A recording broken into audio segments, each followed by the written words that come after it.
اعوذ باللہ من الشیطان الرجیم بسم اللہ الرحمن الرحیم الحمد للہ وحدہ والصلاة والسلام علی من لا نبی بعدہ وعلی کل من صحبہ وتبعہ بإحسان بعدہ اللہم صلی علی سیدنا و مولانا محمد وعلی آلہ واصحابہ وبارک وسلم۔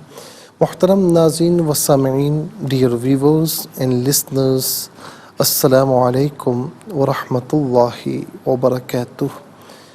پروگرام قرآن سنیے اور سنائیے کے ساتھ آپ کا میزبان ایک مرتبہ پھر آپ کی خدمت میں حاضر ہے۔ ناظرین، عید الاضحیٰ کی اب چھٹیاں ختم ہو چکی ہیں اور پھر سے یہ پروگرام ہم آپ کی خدمت میں انشاءاللہ حسب معمول پیش کر رہے ہیں اور انشاءاللہ پیش کرتے رہیں گے۔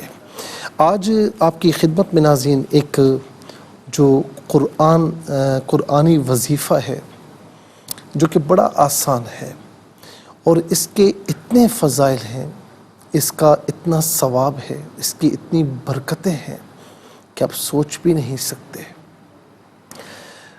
حضرت امام ابن سیرین رحمۃ اللہ تعالی علیہ، جو کہ ناظرین کسی تعارف کے محتاج نہیں، ائمہ معبرین میں سے بھی ہے، آپ کے تقوی پرہیزگاری کا یہ عالم کہ جب اذان کی آواز سنتے تو تھر تھر کانپنا شروع کر دیتے، اور جب کہیں بیٹھے ہوئے ہوتے اور موت کا تذکرہ کہیں نکل آتا تو ناظرین چہرہ پیلا پڑ جاتا، زرد پڑ جاتا اور ایک دم خوف اور ڈر میں آ جاتے۔ اتنے متقی اور پرہیزگار ہونے کے باوجود اللہ تعالیٰ کے خوف کا یہ عالم تھا۔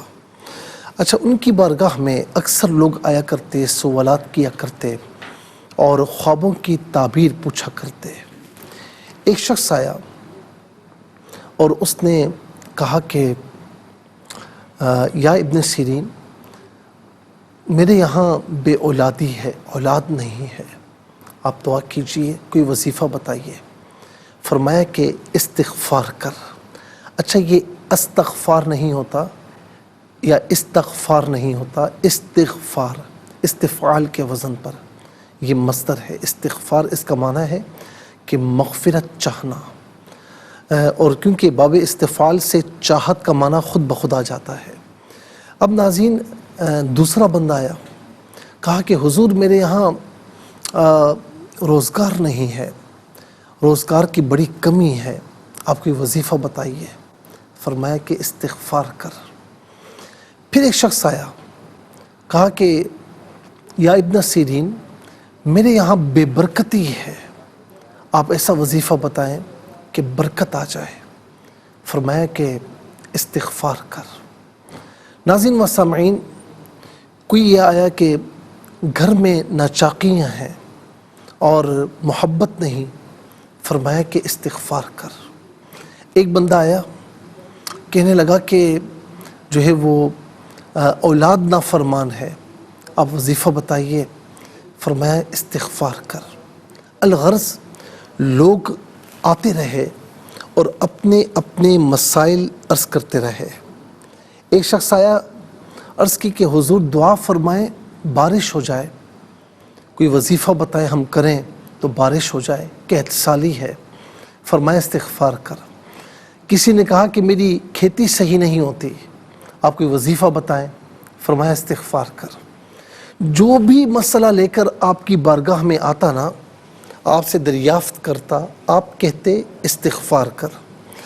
اب ناظرین جو خاص مصاحبین بیٹھے ہوئے تھے تو انہوں نے بعد میں کہا کہ حضور کیا بات ہے، جو بھی کسی نے بھی کوئی مسئلہ آپ سے دریافت کیا، کوئی وظیفہ پوچھا، مسئلہ کوئی بھی ہو، آپ نے فرمایا کہ استغفار کر۔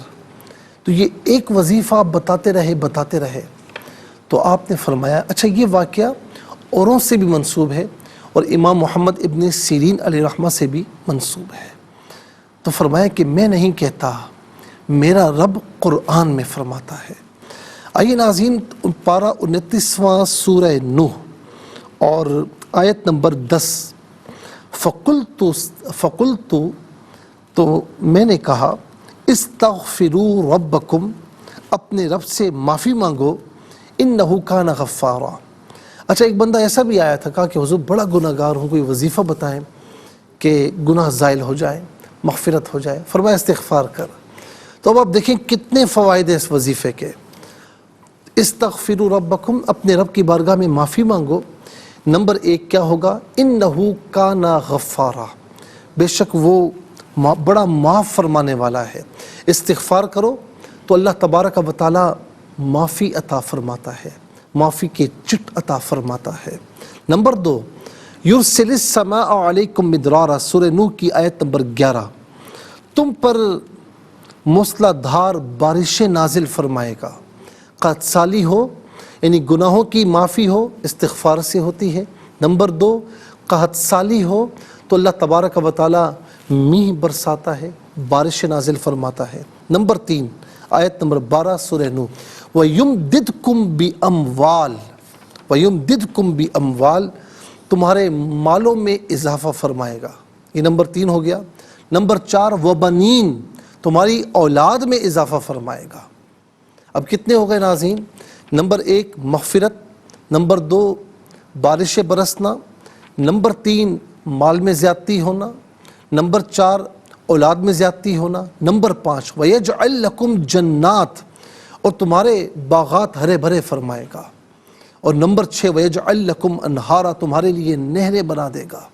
ناظرین یہ نمبر 6 ہو گیا۔ اور یہ آپ دیکھیں کہ ایک وظیفہ اور مغفرت بھی ہو رہی ہے، آسمان سے جو ہے وہ میہ بھی برس رہا ہے، قحط سالی دور ہو رہی ہے۔ نمبر 3 مالوں میں زیادتی ہو رہی ہے، اموال میں زیادتی ہو رہی ہے، اضافہ ہو رہا ہے۔ نمبر 4 بے اولادی دور ہو رہی ہے، اولاد ہو رہی ہے، اولاد میں اضافہ ہو رہا ہے۔ اور نمبر 5 باغات بن رہے ہیں۔ نمبر 6 نہریں بنائی جا رہی ہیں۔ تو یہ اللہ رب العالمین نے ایک وظیفے پر ناظرین اتنی برکتیں رکھی ہیں۔ تو میرا یہ کہنے کا مقصد یہ ہے کہ بالکل آسان ہے، میں مشکل کی طرف نہیں جاؤں گا۔ استغفر اللہ الذی لا الہ الا هو الحی القیوم واتوب الیہ، یہ بھی ہے۔ یہ بتاؤں گا کہ جو آپ کی زبانوں پر ہے، استغفر اللہ ربی من کل ذنب واتوب الیہ، میں معافی مانگتا ہوں اللہ سے جو میرا رب ہے ہر گناہ سے، اور میں اسی کی طرف رجوع کرتا ہوں۔ ناظرین یہ ہر نماز کے بعد ایک تعداد مقرر کر کے جو آپ پڑھ سکتے ہیں پڑھ لیں۔ اللہ رب العالمین یہ تمام برکتیں آپ سب کو، ہم سب کو عطا فرمائے گا۔